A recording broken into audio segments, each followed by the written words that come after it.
You're listening to Building Bold Connections, a podcast where we explore the creative ways business leaders have solved professional challenges to gain success and build net worth from their network.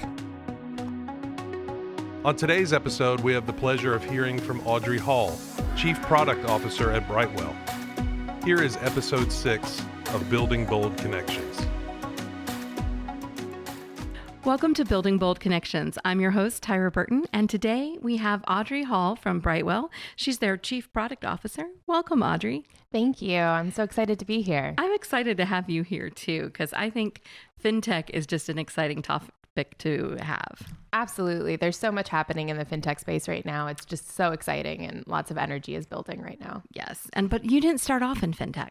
No, I didn't. I actually started out in digital ad agencies. That's different. Yeah, very much so. But, it was actually the perfect, I think, roadmap for where I am today in my career because I learned a lot of the foundations and the building blocks that I use today.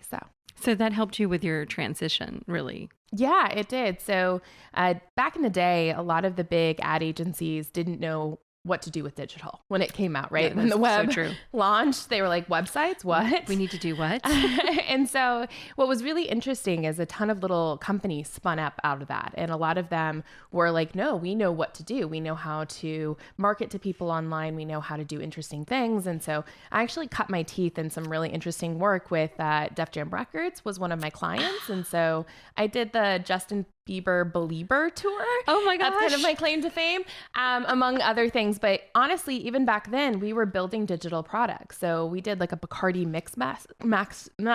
Bacardi Mix Master app, which helps people to figure out how to mix cocktails using their products, right? And so even then, back in my early career, it was really around how do you connect with consumers? How do you make something valuable? And how do you get in front of them? So you were really out there on the Wild West. Yeah, it was oh my gosh, it was such a crazy but exciting time in my career. Not a lot of sleep, I will say. It wasn't something that I felt like I could do long term, but it was a wonderful place to work. I loved the culture. I loved the people I worked with. And it really propelled me forward. And I did move into digital products after that and worked at another company where I was helping Fortune 500 companies to strategize, how do we disrupt ourselves? We know that so many people in startups are really coming out in the community and they're disrupting our business, right? Like no one saw Uber or Lyft coming around the taxi cab community, right? And like people were like, oh, someone's going to call a stranger and get in their car and go home with them. It sounds horrible when you say it. It does. But you know what? People love it. Airbnb. Oh, yeah. You can stay at my home and I might be there too while you're there.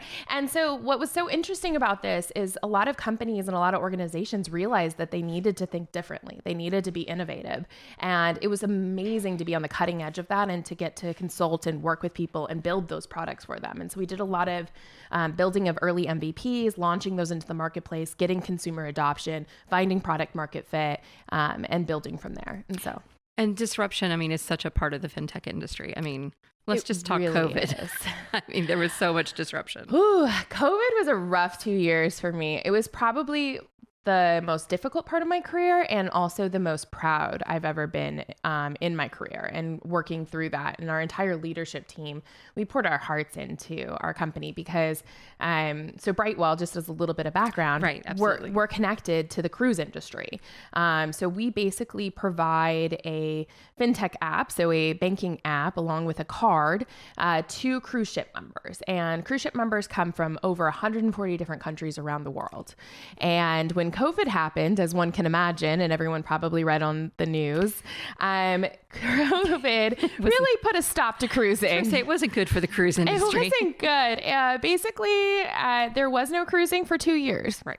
And so obviously that had huge effects on our revenue and money coming in. And we had to get innovative. We had to really think about how do we think about our portfolio strategy? How do we think about what products we have and expand outside of that? And so we took that 2 years and went into kind of innovation mode. And we came out of it with 2 new products that are now on the market. And I'm really excited to be a part of that story and to help to lead that forward with my team. I think it's great when you can take adversity and really use that as impetus for innovation. And I think that's what you guys did. Yeah, I really think that innovation, it truly comes from sometimes when your back is against the wall and you have to make a decision and you have to think about what are we best in class at? What do we know better than anyone? And how can we take that and leverage that and do something different? And that's what we asked ourselves when we were thinking about, how do we start to innovate? How do we start to think about something new?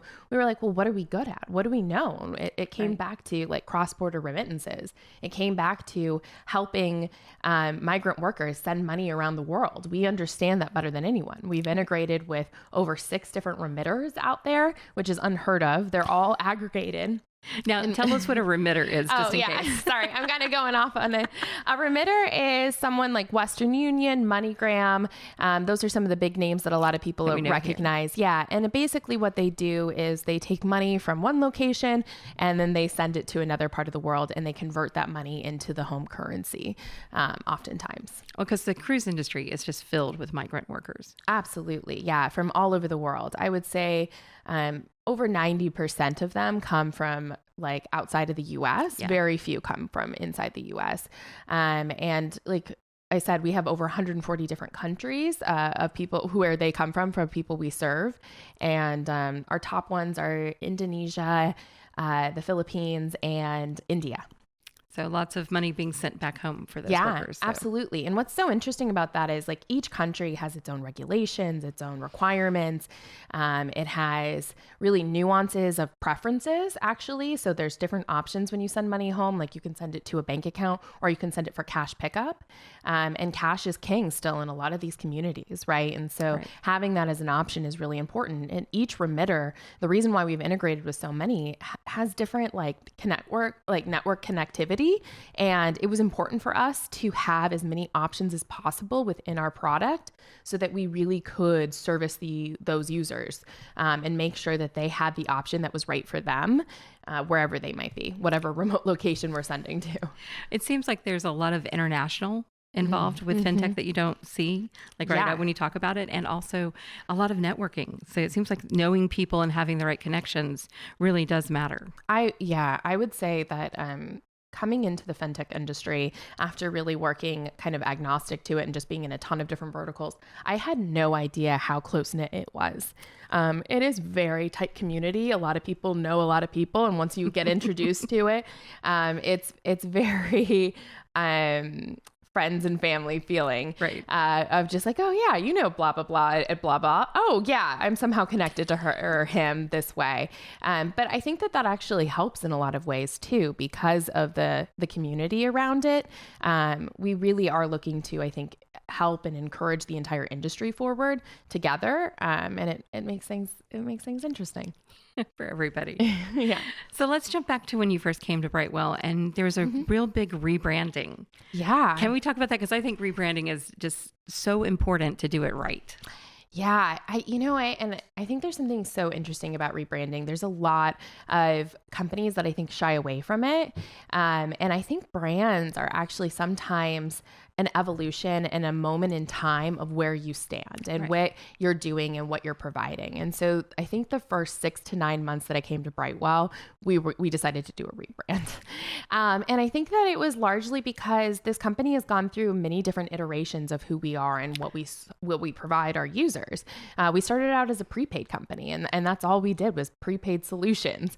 And then later we started to really hone in on the migrant community for cruise ships. And then after that, we really started to become a fintech company and we really started to provide other options outside of that. And so it was a natural stepping evolution of like, who are we internally, right? What's our culture? What's our values? What do we stand for? Who do we hire and who do we want to bring in and attract? And what do we like really say we are in the marketplace? And then outside of that too, what are we doing for our customers, right? And what do we plan to do? And how do we plan to expand? And so the rebranding was just truly an opportunity to relook at all of that and to shuffle through the questions and the answers that we all have and really find and land on who we are as a business. And so it was a really exciting time. It was a lot to take in for my first 6 to 9 months of my job. And we've done some little iterations and tweaks after that. But I'm really proud of it. And I think that we've landed on something that really feels true to us, at least in this point in time. And we'll see where it evolves in the next few years.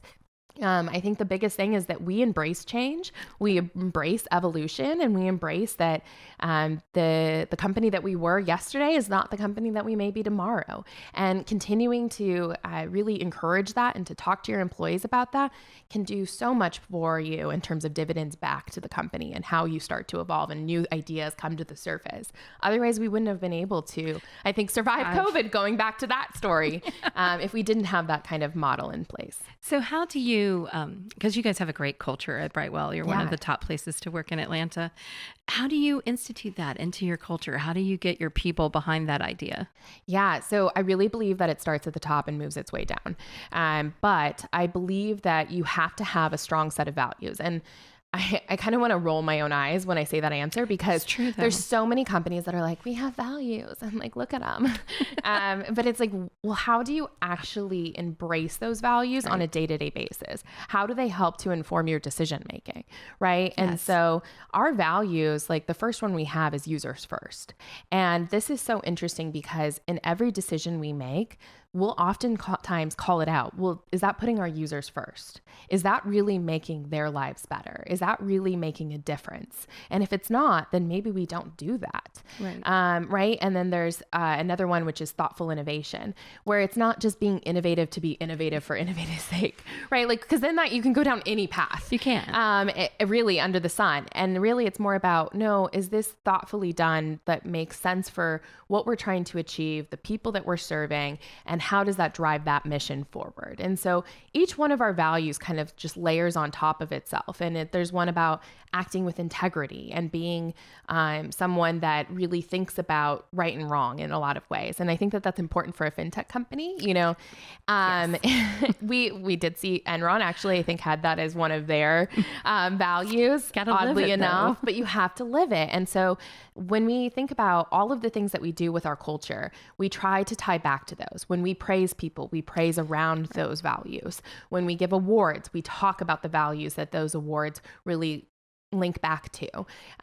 When we do reviews, we talk about that in the reviews. And so it has seeped through almost every single thing that we've done at our business. And we continue to talk about it at every single town hall, at our all hands. All hands are held every single month. Town halls are handled every quarter. So we try to have a transparent, open, and communicative culture where it really shows that we're standing behind what we're saying, and that every single person here is responsible for driving that forward as well. And I think that's the key to good missions and good values in a company. If it's just something on the wall, it's not going to make a huge difference. No, it really doesn't. So the idea of putting that customer first, does it really serve them? You guys are in a basically B2B market where you sell your product to like a cruise line, but then who you serve are often the people on the ships. Can you talk a little bit about that? Because it's like you're both a B2B and a B2C at the same time. Yeah, it's been a really interesting thing. Our clients are the cruise lines themselves. And with our new products like Ready Remit, where we are kind of abstracting that technology of the cross-border services and providing it to other fintechs, other businesses, those are our clients. But at the end of the day, we know that we have to build a product that's not just for them and makes their lives better from the side of the financial people at the cruise line or the fintech developers who are integrating with our services. We are building products for them, but we also know we're building for their end users as well. And to be valuable, to be able to stand out in the marketplace and really shine, you have to focus on user experiences. This has been something that everyone's been shouting from the rooftops for years, but you'd be surprised at how often it gets ignored. And so we do a lot of research, development, testing, learning, iterating. That's a huge part of our process of figuring out what is the best path. How do we display the right information at the right time? How do we think through just even down to how big the button is or what color it is or what does that mean? Our color theory is huge because in some countries red is good, in some others it's bad. And you have to be really mindful of how do you present that and how do you make people who are maybe not English first speakers able to understand even from visual cues or iconography, understand what you're looking for them to do and what they need to fill out. And so we do a lot of work around that. And at the end of the day, that's what makes us a really great partner to all of those businesses. It's because we're thinking about their end users as well. We're providing an exceptional experience. And through that exceptional experience, we are all benefiting from that. Well, and it seems like education is just huge, especially when you're dealing with migrant workers. Understanding that all those cultural things you talked about, education becomes really a key point in fintech that you don't, again, think about. Yeah, absolutely. We really take an onus of education and empowerment, especially when we go back to like the migrant worker community. And especially they're the ones who are traditionally using cross-border services, right? You're sending money home to like family and friends. And those folks are traditionally underserved in the marketplace. And there's just not a lot of, I would say, educational materials, helpful materials around that. Oftentimes what we even learned with our cruise ship workers is that many of them had never been banked before. And that many of them had never really thought about, well, what do I do with a discretionary income? How do I save for my future goals and plans? Right. No one's ever taught me how to budget or how to think about these things. And so I think that what's really great about our company is that we truly care about these people and we truly want to make a difference in their lives. And we want them to achieve the goals that they have, whether it's eventually leaving that industry and starting their own bar, sending their kids to college. There's lots of different goals that we've heard throughout the years. And so we've taken an onus on ourselves of like, how do we build materials? How do we build educational, foundational, work for them to where we can teach them those building blocks?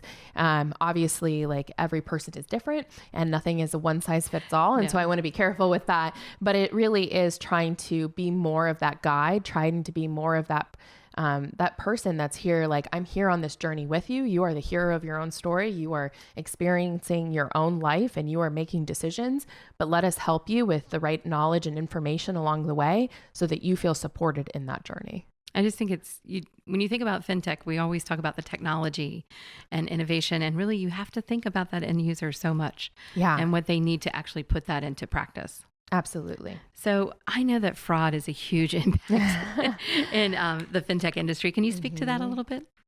Absolutely. So back to those users, I think that they are some of the most hardworking, wonderful people in the world. But they are also new to what I'll call some of the scams or phishing scams that many of us have. I think everybody can fall to those. Yeah. Oh, they're so good sometimes. I mean, our internal security people will put out some of the best scams I've ever seen or emails to see if we'll click. We do constant training internally too, to make sure that we're always thinking about it and learning and processing what our users are going through. But I will say that they are oftentimes taken advantage of, and they'll use tactics that are difficult in the sense that they give you some kind of urgency or feeling of something is going to go wrong if you don't take action right away. And so these phishing scams are just constantly hitting them from emails, phone calls, fake websites, it's incredible the lengths that some of these fraudsters will go to get these people's money, right? I mean, that's their job. That's their business and they don't sleep. It's a 24/7 business. It's true. And so it's our business to stop them at every opportunity as well and to educate again and empower our users to be able to spot these scams, to be able to take a breath and really look at it and evaluate, is this truly my company talking to me or not? Right. And then also, we would never ask for your account information. We know who you are. It's okay.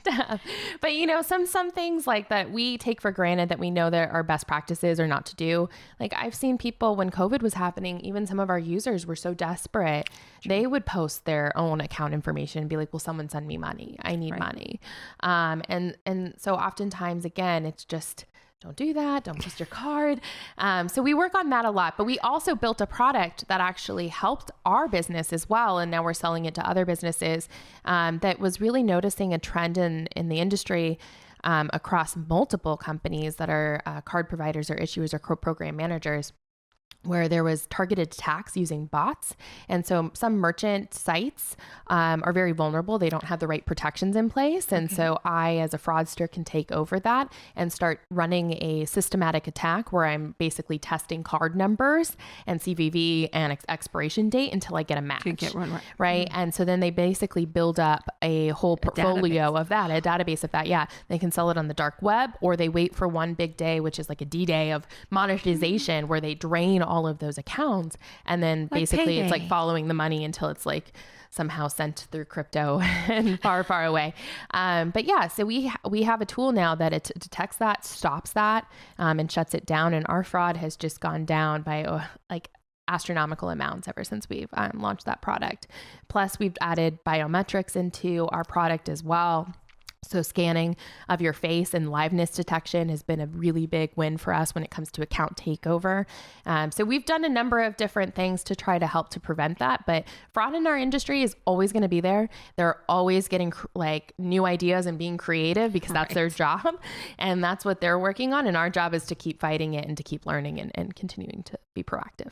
So I think Arden might have been the product you were talking about. Yeah, it is. So it won the Business Intelligent Group's new product of the year. Yeah. And so is that part of your thought process on diversifying your portfolio so that you're not have all your eggs in the cruise line basket? Absolutely. So kind of going back to that, and I'll mention Arden as a part of that strategy.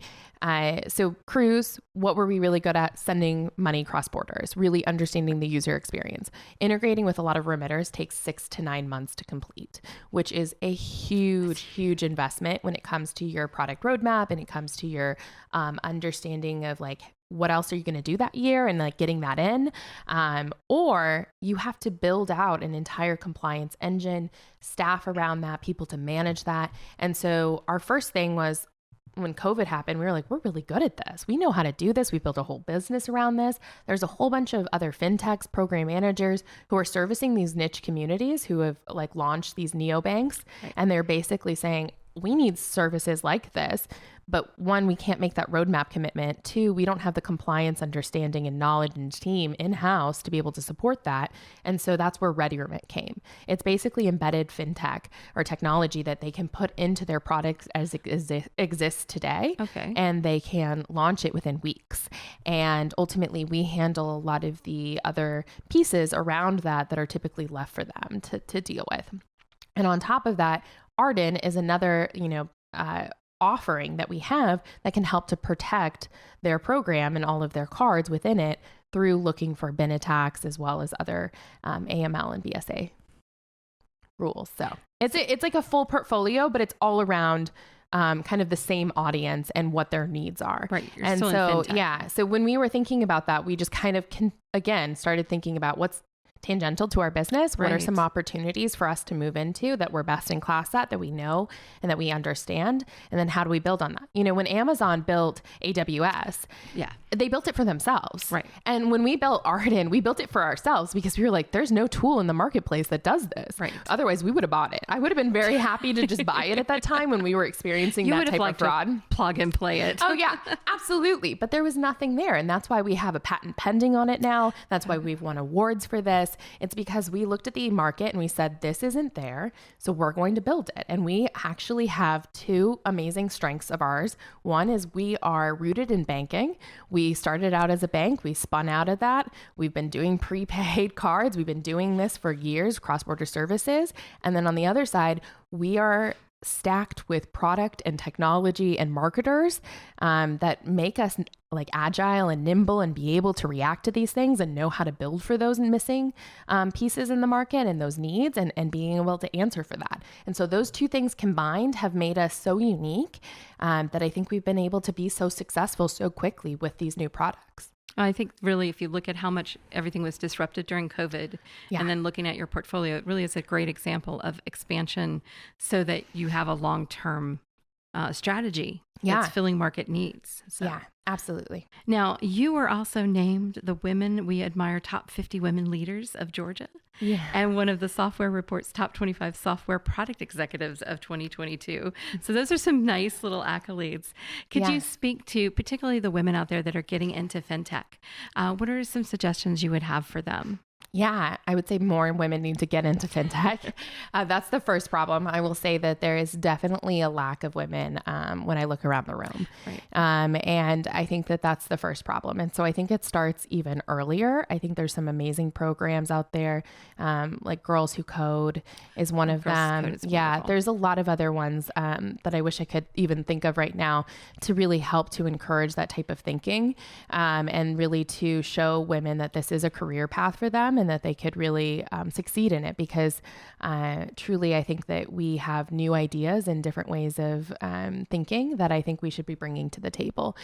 So what would I say to help someone who's starting out? I would say try to find a mentor. I think that that is probably one of the most important things I've ever done in my career. Was I just constantly looked for people to help me and to ask questions, and not necessarily make an ask of them right away. It was more of like, I just need to build my knowledge. I am not where you sit today. I hope to be there one day, but I'd like to start building my brain on it now.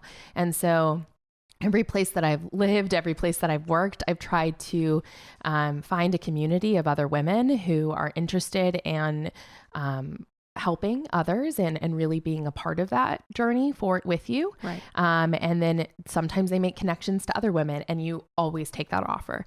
And so I think that that's another big thing. Always say yes in the beginning, right? If you never say, oh, I don't want to do that. That's not a part of like my career goals. That's not a part of my job. That's not a part of what I want. Just say yes.